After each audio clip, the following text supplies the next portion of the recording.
وسط حماس شعبي كبير خصه سكان مدينة فاس لضيف صاحب الجلالة، وأمام حشد هائل من الصحفيين مغاربة وجزائريين وأجانب لتغطية الحدث التاريخي، وصل موكب فخامة رئيس الجمهورية الجزائرية السيد شادلي بن جديد رفقة صاحب السمو الملكي الأمير مولاي رشيد إلى باب بوجلود، التي استقبل بها فخامته وسمو الأمير من طرف عامل الإقليم وأعضاء المجلس البلدي.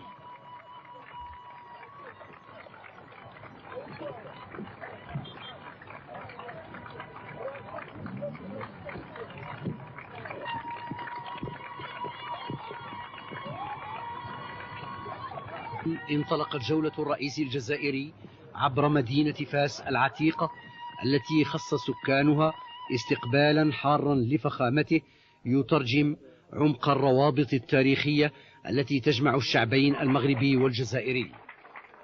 استقبال أراد سكان فاس ومن خلالهم الشعب المغربي أن يبرهن عن اختياراته الوحدوية ونظرته للمستقبل المشترك بكل ما يحمله من فرص الارتقاء والتطور والنماء. عبر أزقة وأسواق المدينة العتيقة توجه موكب فخامة الرئيس الجزائري السيد شادلي بن جديد رفقة صاحب السمو الملكي الأمير مولاي رشيد نحو ضريح المولى إدريس، وسط هتافات أبناء مدينة فاس بحياة صاحب الجلالة الملك الحسن الثاني ودوام الصداقة والأخوة المغربية الجزائرية. وبضريح المولى إدريس قرأت الفاتحة ترحما على روح دفين الضريح.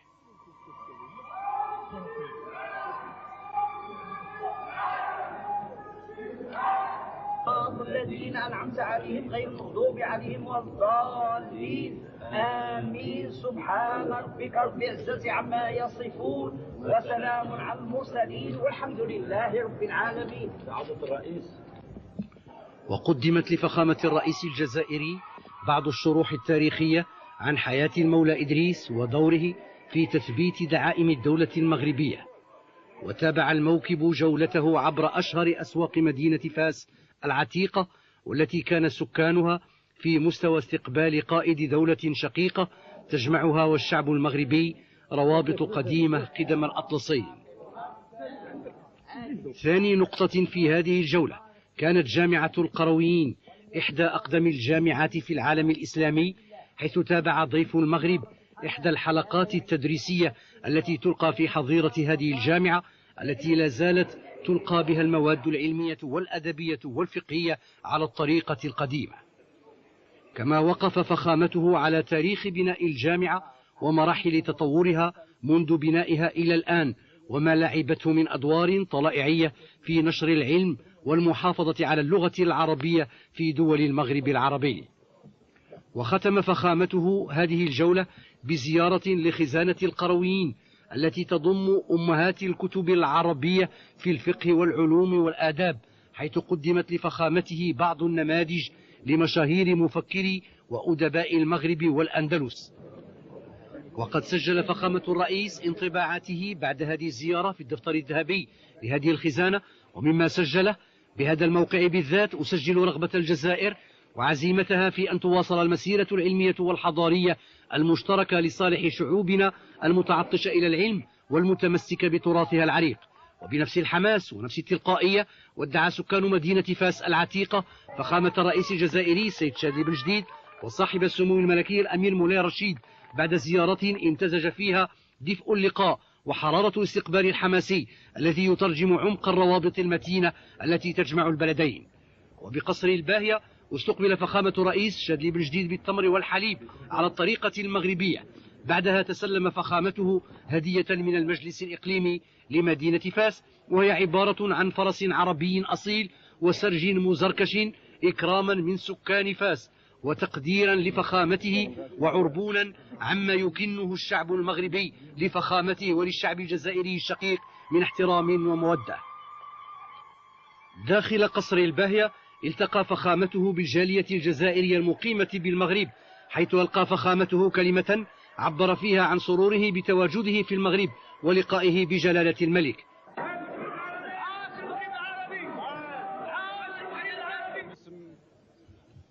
إخوانكم وشعبكم في الجزائر، ليس نقول الجزائر لكن الآفاق والمستقبل إن شاء الله، راح نعمل جاهدين في إطار تحقيق المغرب العربي في التوحيد الصف وجمع إمكانياتنا، آخذين في عين الاعتبار معطيات وهياكل كل بلد وكل شعب.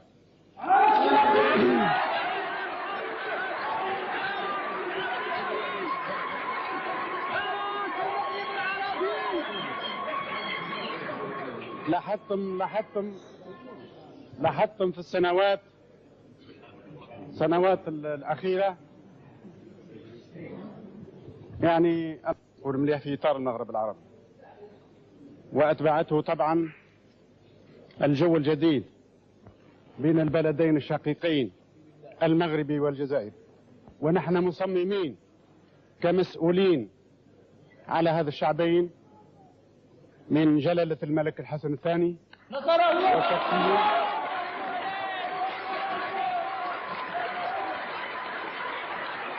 أن نستمر في تذليل لكل العقبات والمشاكل التي كانت في زمان، لكن نتأسف على الماضي والوقت اللي ضيعناه، لكن هذا من مجرد تأسف، لكن الشيء اللي يعنينا هو الحاضر والمستقبل. الشيء اللي يعني الشعب المغربي والشعب الجزائري، الشيء اللي يعني الشعب المغربي الشقيق والشعب الجزائري هو الحاضر والمستقبل، ونحن مصممين أننا نبني الحاضر من أجل المستقبل لأبناء الجيل الصاعد. وفي هذا الإطار لاحظتم تصفية الأجواء، وأول زيارة نقوم بها بعد غياب طويل بين البلدين في إطار زيارة رسمية، لا نقول قطيعة، لأن منذ زمن فيها اتصالات مباشرة وغير مباشرة بيننا، أي بين المملكة المغربية وبين الجزائر. لكن اليوم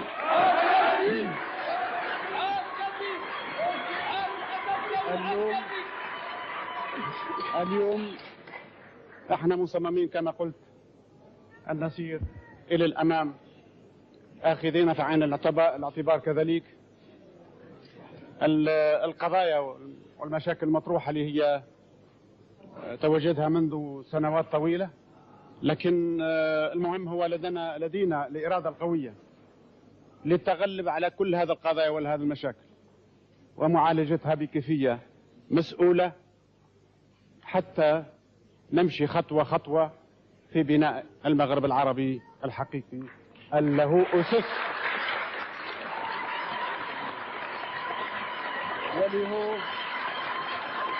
وله سوف تكون له أسس ثابتة تنطلق من الواقع المعاش لكل شعب ولكل بلد.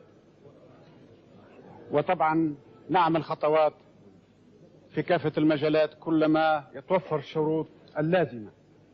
واليوم الحمد لله الاجتماع الثاني اللي راح يكون أو يكون انعقاده في أقرب وقت هو في الأيام القليلة القادمة في المملكة المغربية، أي اجتماع رؤساء وملوك لأدول المغرب العربي، فيه برنامج مكثف في الميدان التعاون الاقتصادي في كافة المجالات.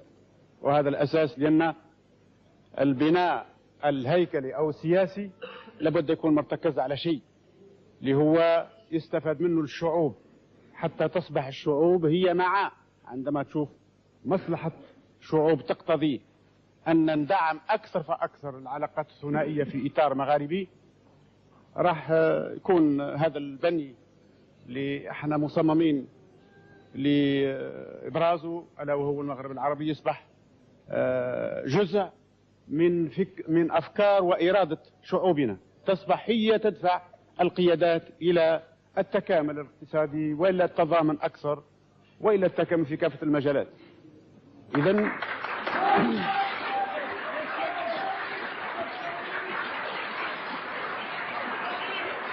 وقع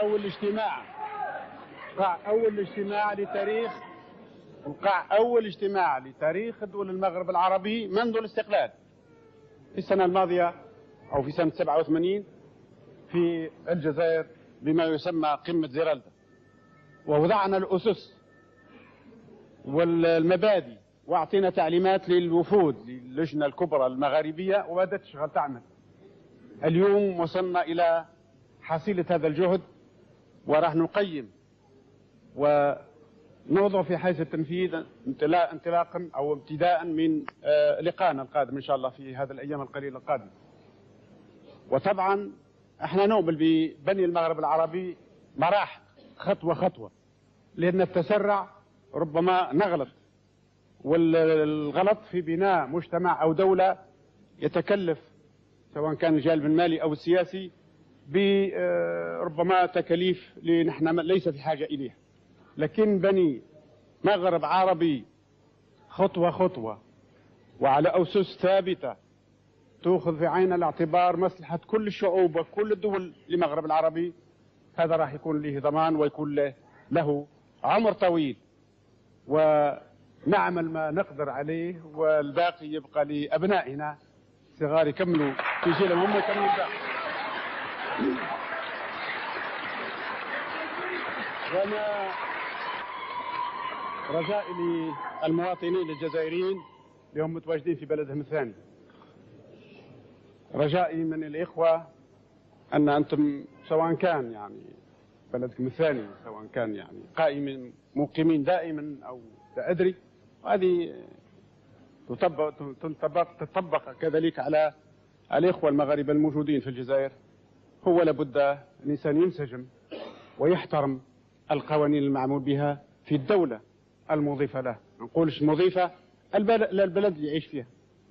ولهذا هذا في حد ذاته راح تساهموا انتم بوجودكم هنا، سواء كان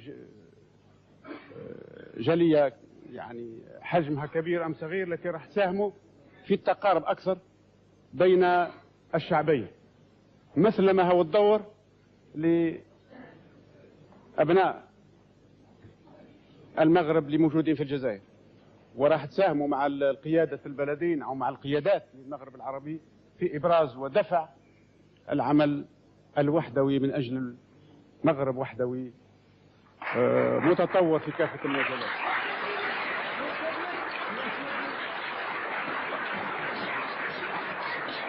إيماننا ببناء المغرب العربي شيء حيوي وأساسي واستراتيجي في نفس الوقت، لأن نشوف اليوم تجمعات في العالم، بدت تكتلات.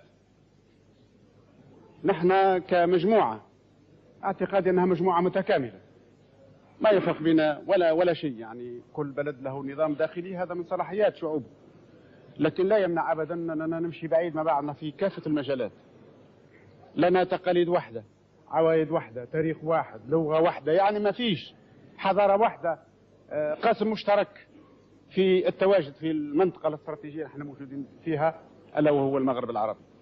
إذن محكوم علينا نظرا لما نراه في العالم من تكتلات، احنا نريد كذلك نجمع شملنا وامكانياتنا الاقتصاديه وغيرها في اطار التكامل، وكذلك مجمعين موحدين قادرين ندافع على مصالحنا مع الدول الاخرى او التجمعات الاخرى.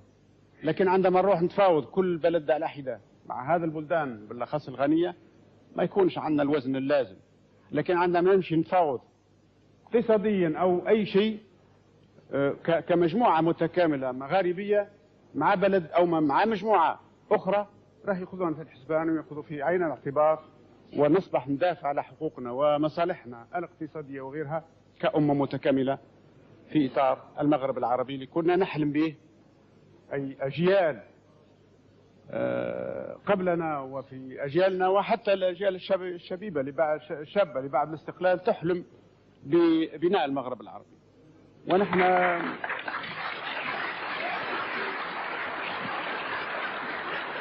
ونحن متفائلين للمستقبل، متفائلين بالنسبة لبناء المغرب العربي.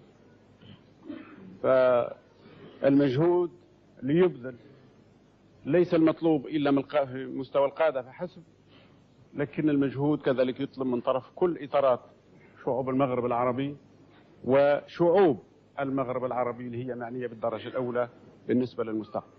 شكرا لكم مرة ثانية، وأشكركم على هذا الاستقبال الحار، وإن شاء الله نشوفكم بخير. تفضل.